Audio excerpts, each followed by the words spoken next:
Hello दोस्तों, नमस्कार, जय हिंद। स्वागत है आप सभी का हमारे यूट्यूब चैनल पर विजुअल आर्ट हिस्ट्री विद निवी, जहां मिलती है आपको कला से संबंधित संपूर्ण जानकारी, चाहे वह भारतीय कला की जानकारी हो या हो पाश्चात्य कला की जानकारी। आज की वीडियो में हम जानेंगे पाश्चात्य कला के अंतर्गत शास्त्रीय कला, जिसको 4 भागों में बांटा गया था: यूनानी, इट्रस्कन, हेलेनिस्टिक और रोमन कला। तो आज की जो वीडियो है, जो टॉपिक है, हमारे इट्रस्कन कला और हेलेनिस्टिक कला से जुड़े हुए हैं। तो हम इट्रस्कन कला का आरंभ कैसे होता है, इससे जुड़े हुए संपूर्ण महत्वपूर्ण तथ्यों को जानेंगे। इसी के साथ हेलेनिस्टिक कला की क्या विशेषताएं थी, कौन से चित्र थे, कौन सी मूर्तियां थी, ये सारी चीजें आज की क्लास में हम जानेंगे। तो बने रहिएगा हमारे साथ। अगर चैनल पर नए हैं तो कर लीजिएगा सब्सक्राइब, क्योंकि आपको ऐसे ही चैप्टर वाइज क्लासेस मिलती रहेंगी। चलिए आज की क्लास को हम शुरू करते हैं। तो हम जानेंगे इट्रस्कन कला को। इट्रस्कन कला जिसका समय क्या रहा, तो 8वीं शताब्दी ईस्वी पूर्व से 4ठी ईस्वी पूर्व तक, या चौथी सदी ईस्वी पूर्व तक इसका समय रहा। ये कला यूनानी कला से प्रभावित थी। ये आपको ध्यान रखना होगा, क्योंकि यही इट्रस्कन कला ही आगे चल के रोमन कला का आधार बनती है ना। तो इट्रस्कन कला जो है,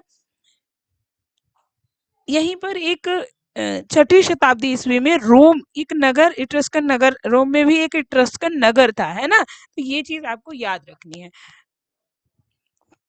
इस कला का आरंभ, या इट्रस्कन कला का आरंभ कब होता है? लगभग 800 बीसी पूर्व होता है, या 800 बीसी या 800 शताब्दी पूर्व होता है।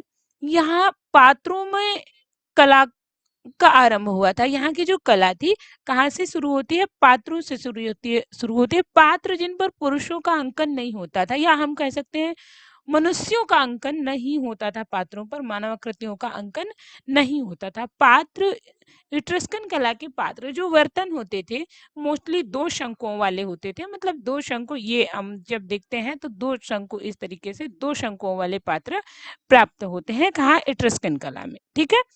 अब ये पात्र जो बनाए गए थे, ये मृत पात्रों के रूप में काम आते थे। मतलब जो मृत, हम कह सकते हैं जो मृत संस्कारों में प्रयोग किए जाते थे, कुछ इस तरीके के पात्रों को बनाया गया था। और कुछ समय बाद, लगभग 700 ईस्वी पूर्व में, यहाँ पर कलात्मक समाधियों का निर्माण होने लगा था। मतलब समाधियों में भी कलात्मक या अलंकरण रूप से इन्हें किया जाने लगा था, जिनमें आप देखेंगे ना, तो राजा मैसोलस की समाधि का निर्माण उस समय की सबसे उत्कृष्ट शिल्पियों के द्वारा इसको बनाया गया था। ठीक है। और ये संसार के 7 आश्चर्यों में से एक माना जाता था। कौन सा? राजा मैसोलेस की समाधि। किसकी? मैसोलेस की। ठीक है।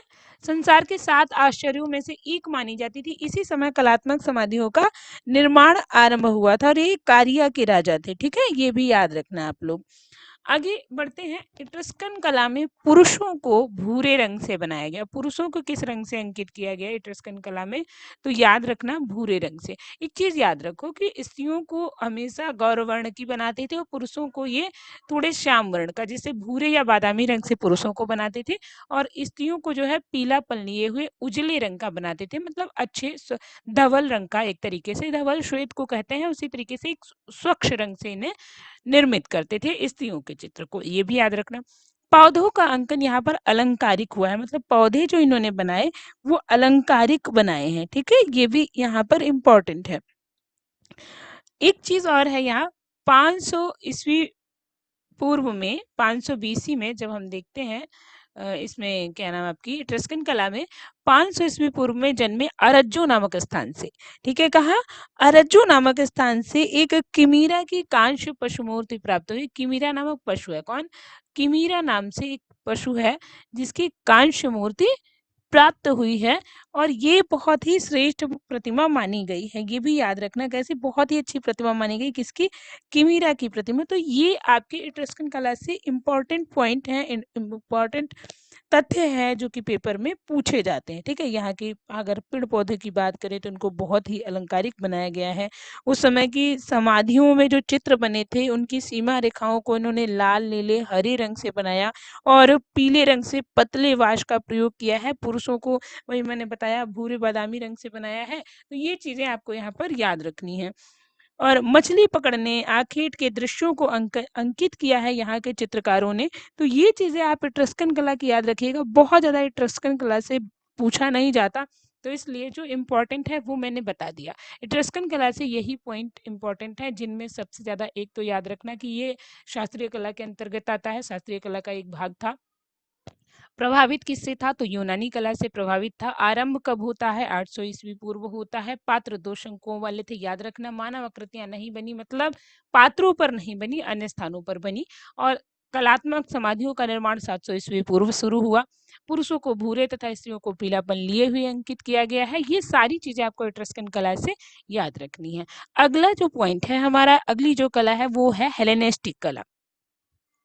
इसके बाद आ जाती है हेलेनिस्टिक कला। 323 ईस्वी पूर्व से 31 ईस्वी पूर्व तक इसका समय रहता है। हेलेनिस्टिक कला के बारे में जब हम देखें, सिकंदर से प्रारंभ। अब सिकंदर का टाइम पीरियड जो था वो क्या था आप देखेंगे तो सिकंदर का टाइम पीरियड 356 से 323, मतलब इसके अंतिम दिनों से 323 से लेकर, ठीक है, और 31 ईस्वी तक, मतलब सिकंदर के वंश के अंतिम शासक तक का जो समय रहा। 31 ईस्वी में सिकंदर के वंश के अंतिम शासक को हरा कर रोम शासन कर लेता है, रोम उस राज्य को कब्जे में कर लेता है। अच्छा, सिकंदर से पहले भी यूनान छोटे छोटे राज्यों में बटा था। अब सिकंदर अपनी विजय करके इस पूरे यूनान को एक बड़ा राज्य बनाता है, जिससे उसकी सीमाओं का विस्तार होता है, और उसी के समय कला चलती है, और जो राजाओं के और जो आश्रयदाता थे उनके मन के हिसाब से कला चलती है। इतिहास को भी सिकंदर के समय के जो वंशज थे उन्होंने अपने तरीके से मोड़ दिया। तो 31 तक सिकंदर के वंश के आखिरी शासक तक जो कला चली उसे क्या कहते हैं? उसे कहते हैं हेलेनिस्टिक कला। इस समय की कला जो थी राजाओं के साथ साथ व्यक्तिगत आश्रयदाताओं की रुचियों के अनुसार विकसित की हुई। मतलब जो राजा आश्रय दिए, भाई जिन चित्रकारों को राजा ने आश्रय दिया उनसे राजा ने अपने मन का काम करवाया। जैसे उनका मन है कि आप एक सुंदर स्त्री का चित्रण करो, तो चित्रकार सुंदर स्त्री का ही चित्रण करता, वो कुछ और नहीं बना सकता था। मतलब चित्रकार स्वतंत्र नहीं था अपने मन से चित्रण करने के लिए। चित्रकार चित्रण करता था, लेकिन राजा या आश्रयदाता की इच्छा से करता था। अब आश्रयदाता कौन रहा होगा? बड़े बड़े व्यापारी या सेठिया लोग, उन्होंने अपने मन से चित्रण करवाया। तो एक तरीके से कला हम कहें, जैसे हम मुगल शैली में देखते हैं जब अकबर के दरबार में अकबर के हिसाब से चित्रण होता है, वैसे ही अब यहाँ आश्रयदाताओं की रुचियों और इच्छा के अनुसार कला का विकास हुआ। जो उन्होंने बनवाया वो बनवाया गया। यह कला लिसिपस की मूर्ति कला या त्रिआयामी कला से प्रभावित थी। मतलब लिसिपस आप लोगों को याद होगा यूनानी कला का, यूनानी कला में जो मूर्तिकार था लिसिपस, है ना, उसने जो है, जिसने हरक्यूलिस की प्रतिमा बनाई थी, लिसिपस जो है इसकी मूर्ति कला पर त्रिआयामी कला, इसकी मूर्ति कला त्रिआयामी होती है। इसी का प्रभाव किस पर था? हेलेनिस्टिक कला पर था, हेलेनिस्टिक काल पर था। ठीक है, लिसिपस की कला का पूर्णतः त्रिआयामी कला का प्रभाव किस पर था? हेलेनिस्टिक काल पर था। अब यहाँ पर इंपॉर्टेंट पॉइंट क्या है? यहाँ पर इंपॉर्टेंट पॉइंट ये है कि पूछ लिया जाए हेलेनिस्टिक कला का आधार क्या था, तो आपको याद रखना है लिसिपस की मूर्ति कला जो है वो इसका आधार रही। अब हम बात करते हैं हेलेनिस्टिक काल की मूर्ति कला की, ठीक है, मूर्तियों की। इस युग की जो शुरुआती मूर्तियां हैं वो लिसिपस के शिष्य ने बनाई थी। ठीक है, लिसिपस के शिष्य ने बनाई थी, तो मतलब पूर्णतः आधार किसका? भाई जो गुरु होगा उसी के आधार पर, उसी को सीख कर तो बनाएंगे। और यह प्रतिमा सूर्य के विशाल आकार की प्रतिमा थी। एक सूर्य की बहुत बड़ी प्रतिमा का निर्माण लिसिपस का शिष्य करता है, जो कि किस काल की बनी है? हेलेनिस्टिक काल की बनी हुई प्रतिमा है, जिसका निर्माण किसने किया था? आपके लिसिपस ने किया, लिसिपस के शिष्य ने किया था। ठीक है, और ये अपने युग के बहुत बड़े चित्रों में से एक मानी जाती है, ये भी आपको याद रखना है। यहाँ पर जब मूर्तियां बनी या मूर्तियों का निर्माण हुआ, तो उस समय मूर्तियों के निर्माण का प्रमुख माध्यम क्या रहा? किन माध्यमों में मूर्तियों का निर्माण हुआ? तो भी याद रखना, संगमरमर में मूर्तियां बनाई गई, कांस्य में मूर्तियां बनाई गई, स्वर्ण में मूर्तियां बनाई गई, रजत में मूर्तियां बनाई गई, हाथी के दांत में, मतलब रजत माने चांदी, सोना, कांसा, संगमरमर, हाथी के दांत के साथ इन मूर्तियों का निर्माण हुआ। मतलब इन माध्यमों में, संगमरमर में, कांसे में, सोने में, चांदी में, हाथी दांत में मूर्तियों का निर्माण किया गया। किस काल में? हेलेनिस्टिक काल में, याद रखना। अब हम प्रमुख मूर्तियां भी देख लेते हैं जो कि हेलेनिस्टिक काल की हैं। हालांकि इन मूर्तियों के मूर्तिकारों का हमें नहीं मिलता ज़्यादा उल्लेख, लेकिन मूर्तियां मिलती हैं जो हेलेनिस्टिक काल की हैं। इसकी जब हम बात करें तो सबसे पहले आती विजयश्री की प्रतिमा। इम्पॉर्टेंट है, याद रखना, विजयश्री की प्रतिमा जो कि किसी सैनिक की विजय के उपलक्ष्य में लगभग तीसरी शताब्दी के उत्तरार्ध में निर्मित हुई है, मतलब 200 से 190 ईस्वी पूर्व। ठीक है, तीसरी शताब्दी ईस्वी के पूर्व इसका निर्माण हुआ है।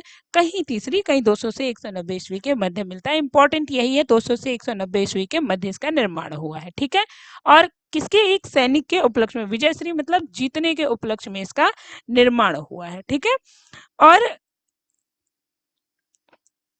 इसका माध्यम क्या है, तो संगमरमर या मार्बल में यह बनी हुई है। संगमरमर, यहाँ लिखा है रंगमरमर, संगमरमर, संगमरमर या मार्बल पत्थर की बनी हुई यह प्रतिमा है, जिसकी ऊंचाई कितनी है, 96 इंच इसकी ऊंचाई है। 96 इंच इसकी ऊंचाई है। कितनी ऊंचाई है, यह 96 इंच ऊंची प्रतिमा है।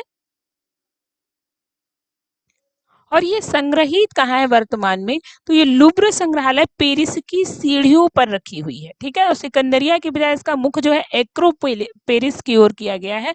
पेरिस की ओर क्यों किया गया है, एक्रोपेलिस, ठीक है, एक्रोपोलिस होता है, इसकी ओर क्यों किया गया, और उड़ने की स्थिति में है। यहाँ आप देखेंगे ये प्रतिमा किसकी है, विजय श्री की प्रतिमा है, जो कि लुब्र संग्रहालय पेरिस की सीढ़ियों पर रखी गई है। इसके वस्त्र विन्यास आप देखेंगे अपने में बहुत अप्रतिम है। इवन कपड़े पहनकर अंदर का उभार, गठन दिखाना, इन सभी चीजों को आप देखेंगे तो एक यूनानी कला को भी बहुत अच्छे तरीके से प्रदर्शित करती हुई, कपड़ों को, कपड़ों के फहरान को पत्थर में दिखा देना, ये एक बड़ी बात होती है, और उस चीज को काफी अच्छे से दिखाया गया। ये कहाँ संग्रहित है, लुब्र संग्रहालय पेरिस में वर्तमान में संग्रहित है, और उड़ने की स्थिति में ये प्रतिमा स्थित है। तो ये किस काल से संबंधित है, तो आपके हेलेनिस्टिक काल से संबंधित है। यहाँ पर आप इस मूर्ति को विशेष तरीके से आप देख सकते हैं, है ना। चलिए आगे बढ़ते हैं। लाकुन की प्रतिमा, लाकुन की प्रतिमा, यह प्रतिमा जो है ऐतिहासिक तथा मनोरंजक विषयों पर आधारित है। आपको लाकुन की प्रतिमा के विषय में एक चीज याद रखना है, लाकुन जो था एक ट्रजन पुजारी था। थोड़ा सा कहानी जान लेंगे। यहाँ पर आप प्रतिमा को देखेंगे, इस चित्र में प्रतिमा दिखाई गई है, इसको आप देखेंगे और कहानी को समझिए ताकि आपको याद रहे। यहाँ से क्वेश्चन आता है कि लाकुन की प्रतिमा किन विषयों पर आधारित थी, किससे संबंधित थी, किस काल से संबंधित थी, तो ये याद रखना, हेलेनिस्टिक कला से संबंधित लाकुन की प्रतिमा है। लाकुन जो कि क्या था, एक पुजारी था। ठीक है, एक ट्राजन पुजारी था, जिसने अपने योद्धाओं को यूनानियों से सचेत करने की चेतावनी दी थी। उसने कहा कि मतलब योद्धाओं को यूनानियों से सचेत रहो, अपने योद्धाओं से कहा था कि यूनानियों से सचेत रहो, है ना। और एथिना यूनानियों की देवी थी, आप लोगों को पता होगा, पार्थिनन में एथिना का मंदिर बना था। एथिना ने उसे डस लेने के लिए 2 सांपों को भेजा था मूर्ति में। पुजारी तथा उसके 2 पुत्रों को सांप ने जकड़ लिया। अब यहाँ पर आप देखोगे 2 सांपों को एथिना ने भेजा, एक सांप यहाँ पर आप देखिए, ये एक तरीके से, आगे भी आपको मैं दिखाऊंगी, 1 मिनट। अब यहाँ आप देखिए 2 सांपों को भेजा था। यहाँ सांप जो है, इन्होंने लाकुन को, इसके दोनों पुत्रों को जकड़ के रखा हुआ है इस प्रतिमा को, जो कि आपकी लाकुन की प्रतिमा है, और मनोरंजन तथा ऐतिहासिक दृश्यों से या ऐतिहासिक विषयों से जुड़ी हुई है। ये एक सांप इसकी कमर में डस रहा है और दूसरा सांप यहाँ से लिपटा हुआ है, ये, और यहाँ पर इसका मुख दिखाई दे रहा है। तो इन दोनों सांपों ने इनके दोनों पुत्रों को जकड़ रखा था। ठीक है, और भेजा किसने था, एथिना ने। इनमें मांसपेशियां, मुखाकृतियों का संयोजन, ये सब चीजें जब आप देखेंगे तो उनके चेहरे पर, अब जब हम देखते हैं तो इनके चेहरे पर वो जो सांप के डसने का भय है, जो दर्द है, वो पीड़ा है, वो सब दिखाई दे रही है। ये लाकुन की प्रतिमा है। और इस प्रतिमा को जो है रोड्स नामक विद्यालय के 3 लोगों ने, रोड्स नामक विद्यालय के 3 स्टूडेंट्स ने या 3 विद्यार्थियों ने 6 शिलाओं से इसे जोड़कर बनाया था लाकुन की प्रतिमा को। तो ये भी याद रखना आप लोग। अब इसका माध्यम क्या है, मार्बल या संगमरमर में ये बनी हुई है। वेटिकन संग्रहालय रोम में यह संग्रहित है।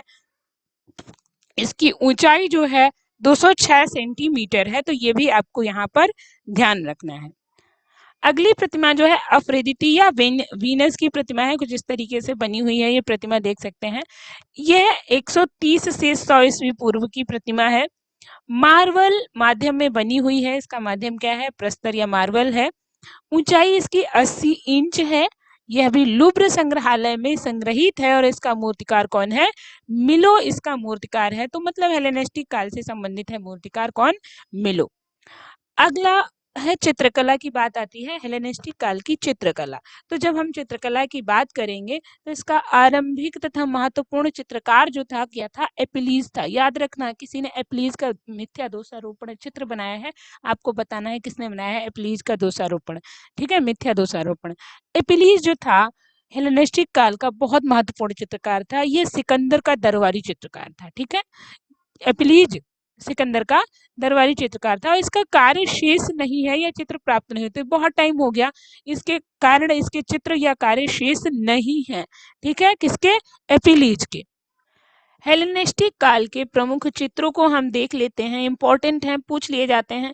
अफ्रेदिती, कुमारियों से घिरी आर्टेमीज, हीराक्लीज, नायक, भागी की देवी ताइकी, तालिमी, बिजली, वज्र और गर्जन, फिलिप का व्यक्ति चित्र, सिकंदर के समस्त चित्र। ये कहाँ बने हैं? हेलेनिस्टिक काल में बने हैं। अगर पूछ लिया जाए सिकंदर के सारे चित्रों का निर्माण किस समय में हुआ, तो याद रखना हेलेनिस्टिक काल में सिकंदर के समस्त चित्रों का निर्माण होता है। ठीक है, फिर अफ्रीदिती के लिए लाइस नामक सुंदरी को मॉडल बनाया गया था। ये जो चित्र था अफ्रीदिती, बहुत ही सुंदर चित्र था।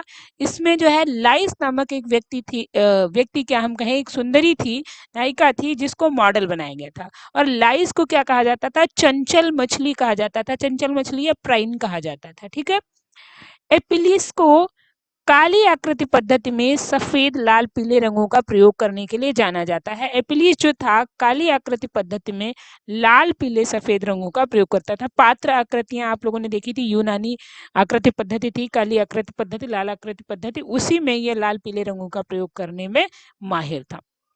ये विशेष प्रकार की वर्निश एलिफेंटाइन का प्रयोग करता था। ठीक है, ये एपिलीज के चित्र, और ये विशेष प्रकार की एक वर्निश होती थी, एक अलग तरीके की वर्निश होती थी जिसे एलिफेंटाइन कहते थे, उसका ये प्रयोग करता था। यह वर्निश जो होती थी, जो एपिलीज की वर्निश होती थी, एपिलीज जिस वर्निश का प्रयोग करता था, ये हाथी दांत को जलाकर तैयार की जाती थी। मतलब हाथी दांत को जला लिया जाता था, उससे काला रंग निकलता था, उस काले रंग को चिकनाई के साथ यूज किया जाता था। तो ये जो है वर्निश के का काम करती थी। ठीक है, ये किसके द्वारा प्रयोग की जाती थी? एपिलीज के द्वारा। अफ्रीदिती का चित्र, जब एपिलीज ने अफ्रीदिती का चित्र बनाया, इसे देखकर सिकंदर इतना प्रसन्न हुआ था कि अपने दरबार की सबसे सुंदर गणिका या युवती को एपिलीज को दे दिया था। मतलब सबसे सुंदर जो गणिका थी, जो उसकी युवती थी, जो उसके दरबार की दासी थी, उसे उसने एपिलीज को दान दे दिया था। ठीक है, सिकंदर के मणिकुट्टिम चित्रों का, सिकंदर के समय में मणिकुट्टिम चित्रों का प्रयोग किया गया है। ठीक है, सिकंदर के टाइम पीरियड में भी या सिकंदर के चित्रों में भी मणिकुट्टिम चित्रों का प्रयोग किया गया है, जिनमें 4 रंगों का प्रयोग हुआ है। मणिकुट्टिम चित्रों में कितने रंगों का प्रयोग हुआ है? 4 रंगों का प्रयोग हुआ है। चौथी शताब्दी ईस्वी पूर्व में यूनान में बनाए गए नियमों का पालन हेलेनिस्टिक कलाकार करते थे। इसी कारण ये क्या कहलाई? शास्त्रीय कला कहलाई। जो यूनान में चौथी शताब्दी में चित्र बनाए गए, उनका पालन कौन करता था? तो याद रखना, हेलेनिस्टिक कलाकार करते थे। चलो, अगला आता है इनके टाइम की एक मूर्ति। यहाँ पर आप एक मूर्ति देख सकते हैं, ये हेलेनिस्टिक काल की मूर्ति है। ये लाओकून की प्रतिमा है, जो आपकी ऐतिहासिक, हम कह सकते हैं ऐतिहासिक शब्दों से, या हम ऐतिहासिक विषय से और आपके मनोरंजक विषयों पर आधारित है, जिसके विषय में मैंने आपको बताया था। ये प्रतिमा जो आप देख रहे हैं, ये विजय सिंह की प्रतिमा है, जो कि आपको लुब्र संग्रहालय पेरिस की सीढ़ियों पर मिल जाएगी। सिकंदरिया से एक्रोपोलिस की ओर उड़ान भरने की स्थिति में एक पंख है, यहाँ पर इसका सिर टूटा हुआ है, और कपड़े वगैरह ऐसे लगते हैं ना कि जैसे सच में किसी व्यक्ति को खड़ा कर दिया गया है, इतने लहरदार और घुमावदार कपड़ों को दिखाया गया है। तो ये विजय सिंह की प्रतिमा है। तो ये थी आज की वीडियो। आज की वीडियो आपको कैसी लगी जरूर बताइएगा। अगर आपको वीडियो पसंद आई है तो वीडियो को लाइक कर दीजिएगा, चैनल को कर लीजिएगा सब्सक्राइब, ताकि आपको ऐसे ही डिटेल में और वीडियोस मिलती रहें और आपको अपना सिलेबस कंप्लीट करने का अवसर मिलता रहे और अन्य लोगों को भी लाभ हो। इसलिए वीडियो को कर दीजिएगा शेयर, चैनल को कर लीजिएगा सब्सक्राइब। मिलते हैं एक और वीडियो में, तब तक के लिए धन्यवाद। Thank you, thanks for watching.